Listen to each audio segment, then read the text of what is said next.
እየመረረንም ቢሆን እንዲህ አቀረብነው። ጮጋራ ውስጥ የሆነ መርዝ እንደነበር የሆነ ሽታ ያለው በ3 ዓመት ተኩል ታዳጊ ላይ የበቀል ሰይፉ አረፈ። ፊቱ ምኑ ይሄ ጥቁራቱ በቃ ሌላ ነገር ነው ሹራቡ። ስለ ሁለቱ ሴቶች ጥላቻም ይሁን ልቦና ምንም የማያውቀው ሕፃን መስዋዕት ሆነ። ልጄን ያጡት ልጅ ሰብዬ እንዲህ ሲያደርገው ጡቱ መጠባት አልቻለም። የተማሪዎቹ መጋቢ ላይ ግራ ቀኙን ያየው ፍርድ ቤት ውሳኔ አሳለፈ። 19 ዓመት ተፈረደ። እኛ ቃላት አጥሮን በዚህ ጉዳይ ምንም ማለት አቅቶናል።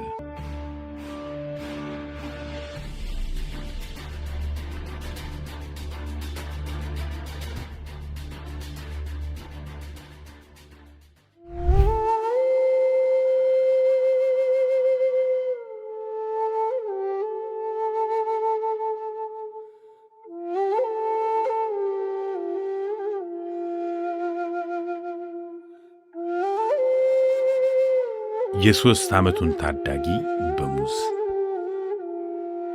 በቀልና ቂም በሰማይም ሆነ በምድር ሕግ የማይመከር ከመሆኑም በላይ ለሆነ ወይንም ላልሆነ ነገር በይሆናል የሚፈጸም ተበዳይን የመካስ አቅም የሌለው እንዲሁም የበለጠ ቁርሾን እንዲያመረቅዝ የሚያደርግ ተግባር መሆኑን ብዙዎች ይስማሙበታል። የበደል ደግሞ ተፈጸመ ስለተባለው ወንጀል ወይንም ድርጊት ምንም ዕውቀት የሌላቸውን ሰዎች የበቀል መወጣጫ ሲያደርግ የበቀል ክፋቱ ድርብ ይሆናል፣ ጎምዛዛነቱም የበለጠ።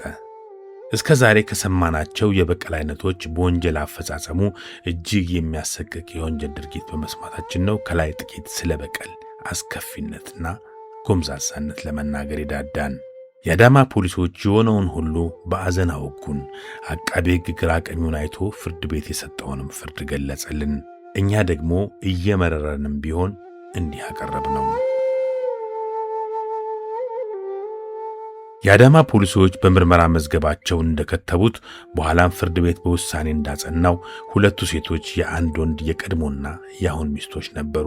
ባል ከቀደመ ሚስቱ ጋር ለመግባባት ባለመቻሉ ፍቺ ፈጸመና ይህችን ሁለተኛዋን ሚስቱን አገባ። ሁለቱም የቀድሞና የአሁን ሚስቶች በአንድ ትምህርት ቤት ውስጥ የሚሰሩ መምህርና የተማሪዎች መጋቢ በመሆናቸው ሕፃናትን እያስተማሩና እየመገቡ አብረው ይኖራሉ። መምህርት ጋዲሴ ከመጀመሪያዋ ባሏ ከተፋታች በኋላ ከሁለተኛው ባሏ ልጅ ወልዳ ሕፃኑም አድጎ 3 ዓመት ተኩል ሆኖታል። ከጊዜ በኋላ ሴቶቹ ባላንጣ እንደመሆናቸው መጠን ብዙ ጊዜ እንደማይግባቡ የሚናገረው ፖሊስ ሁለተኛዋ ሚስት ባሏ ከመጀመሪያ ሚስቱ ጋር ይገናኛል በሚል የቅናት ስሜት ክፉ ማሰብ ከጀመረች ሰነባብታለች። ሕፃኑ ግን የሚያውቀው ነገር ባለመኖሩ ቂም ቋጣሪዋ የእናቱ ባላንጣ የምትሰጠውን ምግብ አመስግኖ ከመብላት ውጪ ምንም ሐሳብ አልነበረውም። መርማሪዎቹ እንደገለጹት ሁለተኛዋ ሚስት በውስጡ ያረገዘውን ጥላቻ ከገደቡ ያልፍና የቀድሞዋን የባሏን ሚስት የምትበቀልበትን መንገድ ስታወርድ ትቆያለች። ባልም የቀድሞ ሚስቱን ባገኘው አጋጣሚ መለካከፍና ማስፈራራት ቢጀምርም የቀድሞ ሚስት ሽማግሌ በመላክ እንዲታረብ ከማድረግ ውጪ ምንም ሌላ ግንኙነት እንዳልነበራቸው አውግታናለች። በሁለቱ ሚስቶች መካከል በተፈጠረው አለመግባባት የተቋጠረው በቀል ግን ነፍስ ባላወቀውና ክፉ ደጉን ባለየው በ3 ዓመት ተኩል ታዳጊ ላይ የበቀል ሰይፉ አረፈ። ልጁ እንደሞተ አስክሬን ምርመራ ምኒልክ አደረስ። ከዛ በኋላ ምኒልኩ ደግሞ በዚህ ጉዳይ እንደሞተ ይገልጻል።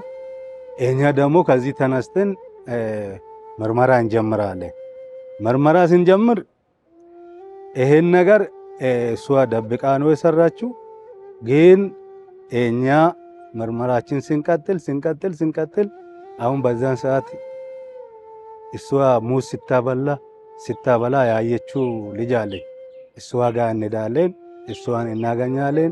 ከዛ በኋላ ምክንያቱ ምንድን ነው ብለን ስንፈልግ ይሄ የመጀመሪያ ኬዝ አለ ማለት ነው። ስለዚህ ከዛ የተነሳ እሷ ይሄን ገደለችው።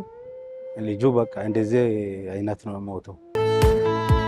ውድ የፕሮግራማችን ተከታታዮች የወንጀልን አስከፊነት የሚሰብከውን ይህን ፕሮግራማችን ከወደዱትና ሌሎች ከፕሮግራማችን ተምረው ራሳቸውን ከወንጀልና ከጸጸት እንዲጠብቁ ከወደዱ ቻናላችን ላይክ፣ ሼር እና ሰብስክራይብ እንዲያደርጉ ድጋፎን እንጠይቃለን።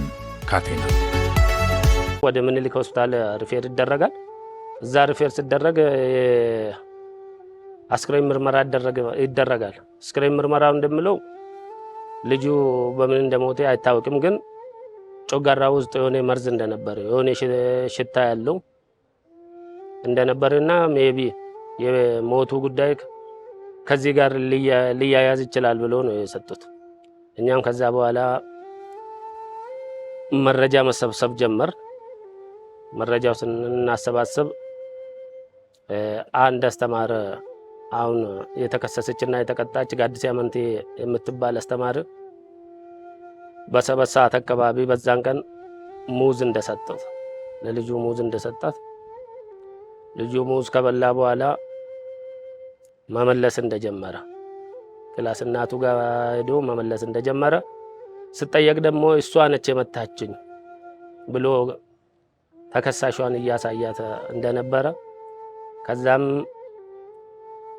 እሱ ላይ ተወሰርተም እንዴት ሰጠችም ብሎ አንድ ያየች ህፃን ነበረች። በዛን ሰዓት በዛም በቅጽበቱ በጓሮ ነች የሰጠችው። ልጁ የሚገርመው ልጁ ከልጇ ጋር ይጫወት ነበር። ያኔ ልጅቷ ስላየች ለማንም እንዳትናገር ብላ ልጅቷን ትቆጣለች። ይሄ ነገር ለማንም እንዳትናገር ብላ ልጅቷን ትቆጣለች። ከዛ ወደ ሐኪም ቤት ሲወስዱም ልጅቷ ጋድሴ ናት ሙዝ የሰጣት ስትላት አንቺ የማታውቂውን ነገር አታውራ ምናምን ብላ እጇን እንዲህ እንደመታች ሰማን። ምንም የማያውቀው ሕፃን የወንጀሉ ሰለባ መሆን የሰማውን ሁሉ ከማሰቀቁ ባሻገር የበቀልን እውርነት ላየ ለሰማ ሁሉ አስገንዝቧል። ሰው እንዴት እንዲህ ይጨክናል አስብሎም ብዙዎችን አስለቅሷል። ወደ ትምህርት ቤት ገባ፣ ወደ ስራ ገባን። ይሄ ልጁ ከ2 ሰዓት ጀምሮ እስከ 7 ሰዓት ከኔ ጋር ነበር። ልጆቹ ሳበላም ያበላው የ6 ሰዓት እስከ 7 ሰዓት ተኩል ይሻይ ነበር። እንደው ሻይ ነበረ ጊዜ ይጫወታል። ሙዚቃውን ክፍት ዝግት ያለው የልጆቹን ሙዚቃ አስተማሪዎች ሁሉ የቡና ሻይ አለ እዛ ስንጠጣ ይጨፍራል። ከዛ 7 ሰዓት ተኩል ሲሆን ወደ ክፍል ይገባል። ልጆቹን ያበላሉ ምግብ። ያን ጊዜ ያው ሌላ ጊዜ መጣብቅማ ይሄ ነገር ይመጣል ብዬ አላሰብኩም። ይሄዳል ግቢው ሲጫወታ። ከዛ 7 ሰዓት ተኩል ወደ ክፍል ገባው። ልጆቹን ላበላ ሲሄድ ገባውና የተወሰነ የቆየ ሰዓት ያለቀሰ መጣ። ይሄ ልጅ ማለት ነው ላቡ ፊቱ ምኑ ይሄ ጥቁራቱ በቃ ሌላ ነገር ነው ሹራቡ። ከዛ ከና ምኑ ነው ኩናኩ ደነቀስ በቃ ይሄን አለ ምን አለቅሶ ማቁ ልጅ በጣም ጠንካራ ነው ሲጀምር ኃይለኛ ነው። ከዛ ምኑ ስለ ጊዜ መታችኝ አለ ማናት ብዬ ስለ ያን ጊዜ ምንም ስሙን አልተናገረኝም። ዝም ብሎ ብቻ እጅን ይዞ ሄደ። እንዴ ይሄ ልጅ ማናት ነው? አንድ አስተማሪ ነበረች። ብዙ ጊዜ ተማሪ ይቀለቅጣል፣ እሷ ናት የምትመታ። እሷ መስሎኝ ልጄ ላይ መታሽ አልኳት። ማ እኔ ስሙ 2 ስም አለ ትምህርት ቤት ቀሮ ብሎ ጠላለ ልጆች። እኔ ደግሞ ከና ነው።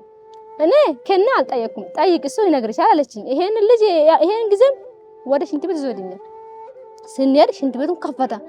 እኔ ይሄናል ማን አለ ሽንት እሷ ነበረች። ስነበር ብትግል እንዴ ያረጋች ነበር። እንዴ ከድስ ልጄ ላይ መታሽ አልኳት።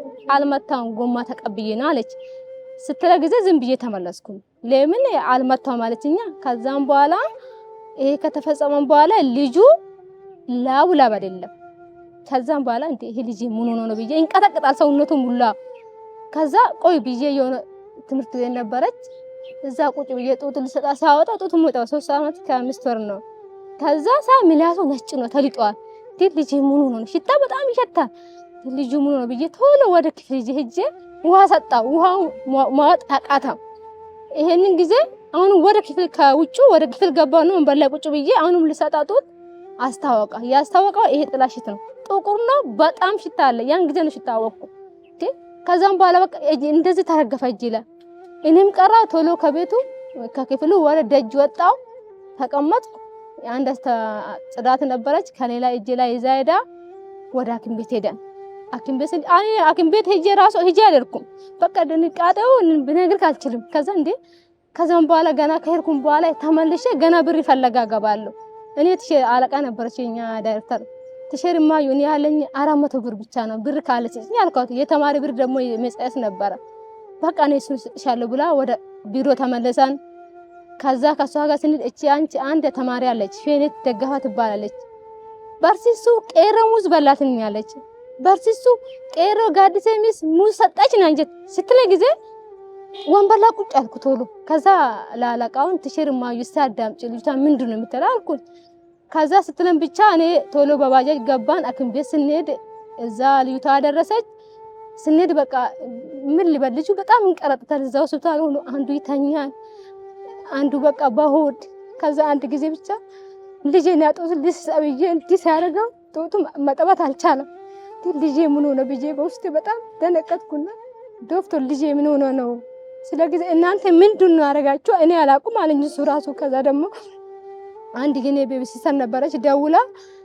ተሸርማ ያ ነገር ሆዱ ይታጠብ መርዝ ነው አለች እሷ ከዛም በኋላ ነው ባፍንጫ ምን ከቶ ሲታጠብ ይሄንን ጊዜ ልጁ በጣም በቃ ምን ልበል እንቀራጠጣል ከዛ ዶክተር ካልቻልኩ ልጄ ሲጠኛኩ ሲጠጥለ መጀመሪያ ቆየሽ እኮ እህቴ ምን ላርግ ነው እስቲ ቆይ ይሄን ላጥብ ወዲ ምናምን ብሎ ሲያንቀራጠጥ ወዲ ሲል በጣም በቃ ያለበት ጭንቅ ነበር እኔ በቃ ማለቀስ ብቻ ነው ከዛ ቁጭ አልኩና የሆነ የተወሰነ ሰዓት ካጠበን በኋላ እንደ እንቅልፍ አርጋ መሰለኝ ቁጭ የዶክተሩ እግሩ ምኑ እንዳለ ነጭ ሆነ ውድ የፕሮግራማችን ተከታታዮች የወንጀልን አስከፊነት የሚሰብከውን ይህን ፕሮግራማችን ከወደዱትና ሌሎች ከፕሮግራማችን ተምረው ራሳቸውን ከወንጀልና ከጸጸት እንዲጠብቁ ከወደዱ ቻናላችን ላይክ ሼር እና ሰብስክራይብ እንዲያደርጉ ድጋፎን እንጠይቃለን። ካቴና አዲሷ ሚስት የቀድሞዋን የባሏን ሚስት ተበቀልኩ ብላ ነፍስ ያላወቀውን ሕፃን በመግደል ወንጀል ተከሳ ፍርድ ቤት ቆማለች። የወላጅ አደራ የነበረባትና ታምና በተሰጣት ልጅ ይህን መሰል አሰቃቂ ወንጀል የፈጸመችው የተማሪዎቹ መጋቢ ላይ ግራቀኙን ያየው ፍርድ ቤት ውሳኔ አሳለፈ። ይሄን የኛ መዝገብ አጣሪትን አቃቤ ሕግ አሳለፈ።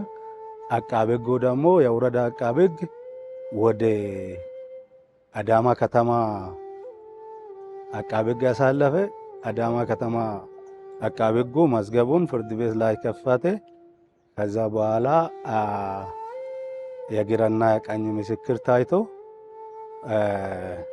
19 ዓመት ተፈረደ።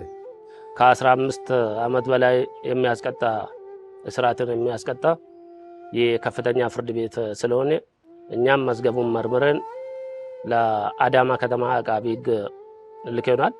እነሱም መዝገቡን መርምሮ ክስ ከፈቱት ማለት ነው። ተከሳሹ አለ ያው ግራቀኙ የክርክር በኋላ ተከሳሹ ጋዲሴ አመንቴ በ19 ዓመት እንድትቀጣ ተወሰነ። በጉዳዩ ውስጥ የሌለ ብቻ ሳይሆን ስለ ሁለቱ ሴቶች ጥላቻም ይሁን ልቦና ምንም የማያውቀው ሕፃን መስዋዕት ሆነ። ይህን ድርጊት ለመተቸትም ሆነ በዚህ ዙሪያ አስተያየት ለመስጠት ማን በምን ጉልበቱ ይሞክረው ይሆን? እኛ ቃላት አጥረውን በዚህ ጉዳይ ምንም ማለት አቅቶናል።